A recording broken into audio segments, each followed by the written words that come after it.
Hi everyone, welcome back to Marketing Connected.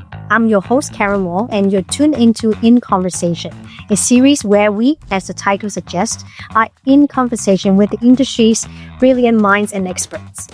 In this episode, we are joined by Esterina Nervino, Associate Professor at CityUHK and Project Coordinator of Fashion to Reconnect. Esterina is currently holding a joint appointment at the Department of English and the Department of Marketing of CityUHK, where she is also Associate Director of the Strategic Marketing and Analytics Unit. She also coordinated the project Fashion to Reconnect last November, which bridged Hong Kong and Italy through fashion, art, innovation, and sustainability. So without further ado, let's welcome Esterina.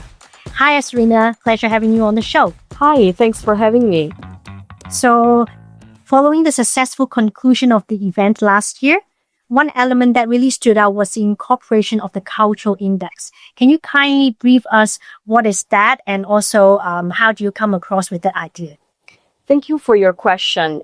Absolutely. The cultural index is essentially a structured way to measure the social impact of cultural events. So not just how many people attended or how much money was generated, but what meaningful changes culture creates in people's life and in the city as a whole. Traditionally, we have been very good at counting outputs like ticket sales, visitor numbers, tourism spending, but culture does much more than that. It shapes identity, strengthens community bonds, improves well-being, and contributes to how a city sees itself and how it's seen globally.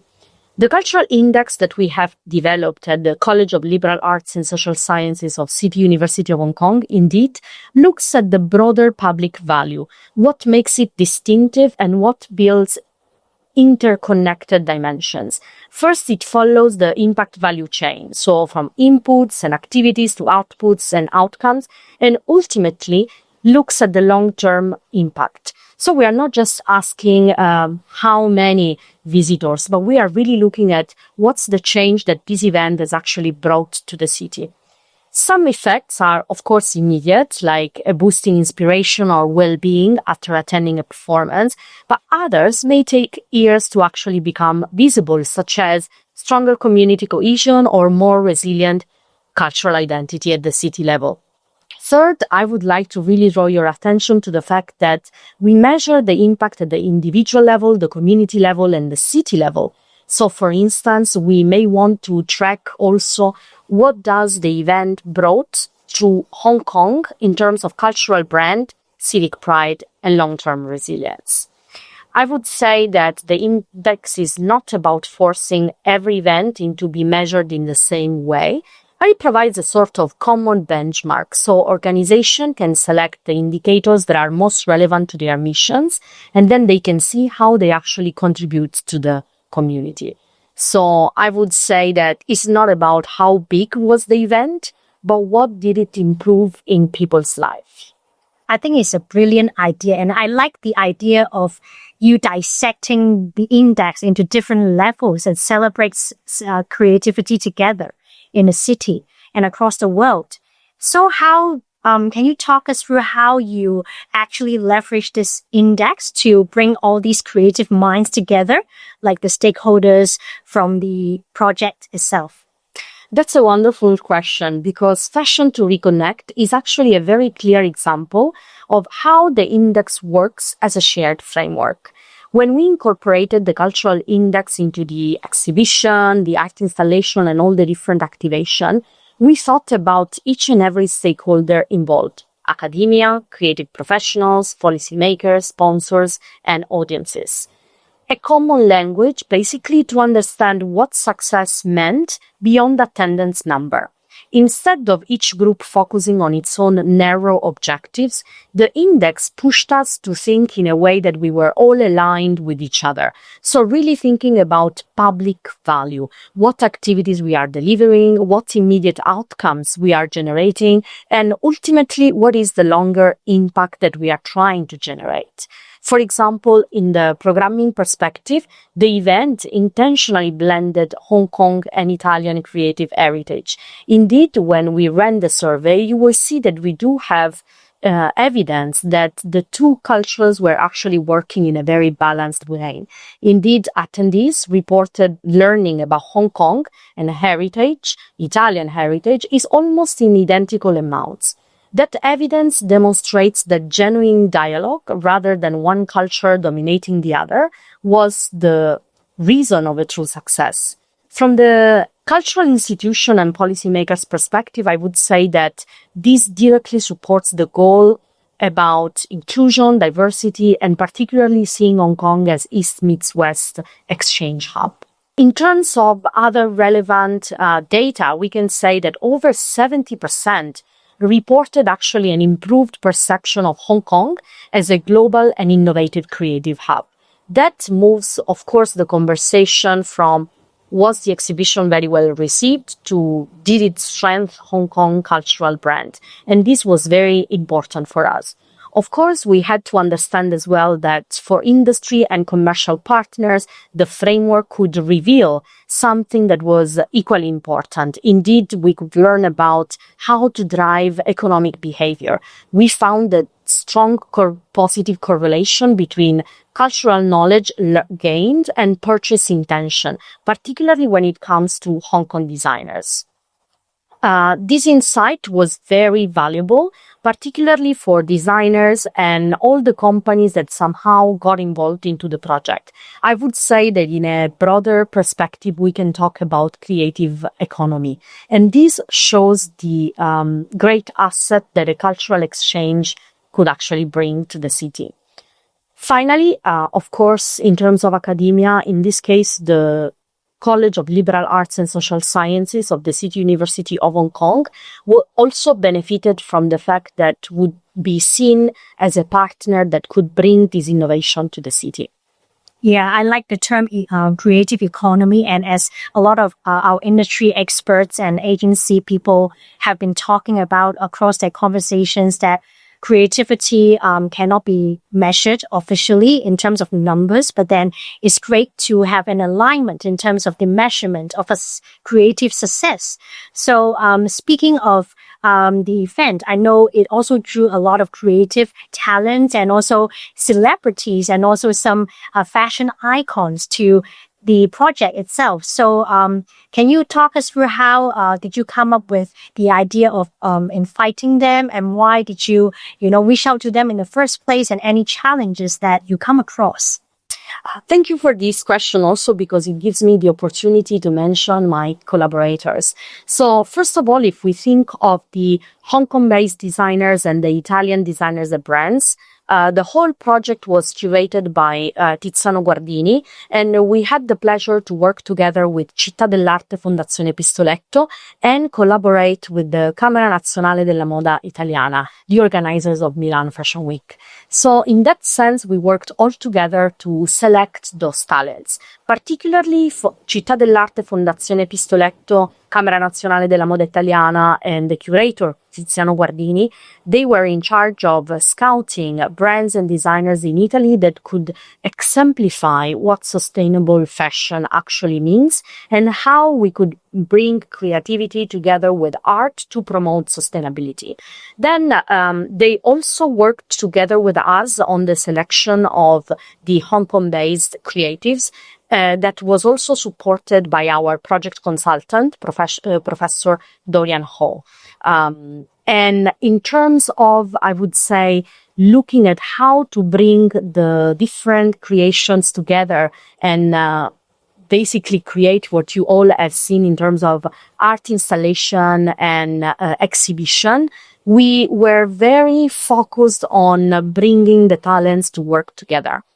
Particularly when it comes to the art installation, Città dell'Arte Fondazione Pistoletto actually curated the execution of having local artists to bring to life in a different way a concept that was developed by Michelangelo Pistoletto, the Third Paradise.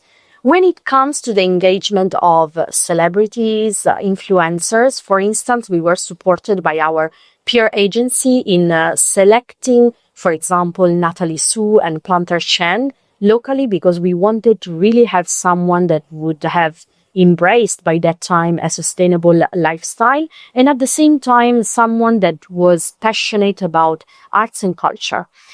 Ultimately, we also engaged an Italian celebrity, so Marcello from Emily in Paris, Eugenio Franceschini. And actually, we wanted to choose an Italian celebrity that could resonate with the young population in Hong Kong. And actually, we seized the moment because in December, there would be the release of the new season of Emily in Paris. So it was the perfect time to have him visiting our city and somehow engage with the audience and with the creatives themselves to talk about sustainable fashion. And we also had the chance to have him wear some of the local creatives' outfits. And it was possible actually to get in touch with him thanks to the Italian institutions such as the Consulate General of Italy in Hong Kong that was quite excited about the project, and he was very supportive, not only in promoting it, but actually in co-creating some of the moments with us.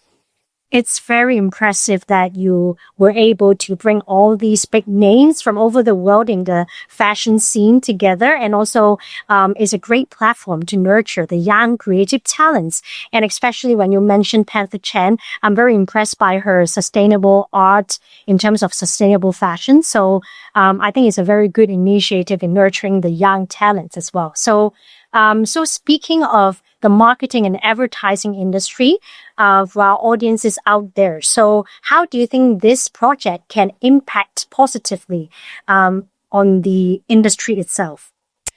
Thank you. So actually, I think that all the companies that somehow interacted with the project could see the benefit. But if we talk about the cultural index, it has really the potential to significantly reshape the future of marketing and advertising because it shifts the focus from visibility through activation to actually value. Increasingly, I think that in a saturated media environment, brands, companies need to think about how to engage the audience, particularly younger generation. They expect authenticity, accountability, and really measurable contribution to the society. The index provides a structured benchmark that allows company to ground their storytelling in evidence rather than rhetoric. It helps answering this critical question. Not just what are we saying, but what impact are we actually creating? In the future marketing landscape, I would say that relevance will depend less on amplification and more on resonance. Brands must demonstrate what they contribute meaningfully to the community in which they operate. So projects, they need to generate measurable cultural, social, and environmental value to become powerful communication assets. So not really promotional tools, but actually stories that are substantiated by data. Communication, I would say that is at the core, but it needs to really convey the values. So words, images, semiotic resources, as I would say to a more academic audience, need to really build a long-term trust. While the cultural index, it has been developed through the collaboration of Professor Ho, Professor Agostino, Miss Lemus Boskovic, so a very interdisciplinary team. What I always argue in my own research that focuses more on communication and linguistics, every story needs to be supported by evidences. And now we have a tool so we can measure the impact and use this data to actually support a great story. I would say that this is particularly significant at a time where companies, and you know because you interact with a lot of them, are really rethinking what's their societal role. So I think that what we are witnessing is more of a shift from traditional philanthropy to strategic philanthropy, if not corporate citizenship. And this is something that we have been working on with Hong Kong Land Foundation. And we have been looking at how organizations can move beyond the symbolic sponsorship toward actually a purpose-driven identity formation. So this index that was actually developed also partially with the support of Hong Kong Land Foundation, it really becomes a tool for everyone, and we will launch it later in September, to be used and check what is the value creation that is happening while you are still talking about your brands and your products? I would say it's a great case study of bridging data and creativity. So I believe a lot of our audiences would love to take part in this event as well. So any plans to host this Fashion to Reconnect again, or any similar plans or activities? Thanks for your question, because at the College of Liberal Arts and Social Sciences at CityUHK, actually we have a lot of research that has been conducted, particularly in looking at East meets West and cultural artifacts and the value that cultural events bring to society. As I mentioned earlier, we have been working on the concept of public value, which is something that beyond academic research, we are all passionate about at class. We are looking into different projects, and we will share with you once they are confirmed, but those will touch different cultural and creative industries. So particularly not limited to fashion, but somehow touching any aspect of creative and cultural industry, but really focusing on meaningful projects that could, as you said earlier, give voice to new talents in the city, work with international collaborators, and somehow utilize this collaboration to focus on a mutual branding that enhances the visibility for local and international, giving the opportunity to the community, the local one, the international one, to learn more about what's up there in terms of creativity. Looking forward to it. And thank you so much, Esterina, for joining us today, for sharing with us a lot of insights from Fashion to Reconnect, and also how to bring the creative minds together from across the world, and how young talents can continue to contribute to the society. And on that note, thanks for being part of this conversation. I had a great time chatting with you on that. And to our listeners out there, don't worry, although this interview with Esterina from CityUHK is over, you can check out more In Conversation episodes and other marketing connected interviews on your favorite podcast platforms. Be sure to follow us on Marketing Interactive social media pages such as Facebook, Instagram, LinkedIn, Telegram. And once again, thank you for tuning into Marketing Connected, brought to you by Marketing Interactive. Thanks everyone. Bye. Thank you.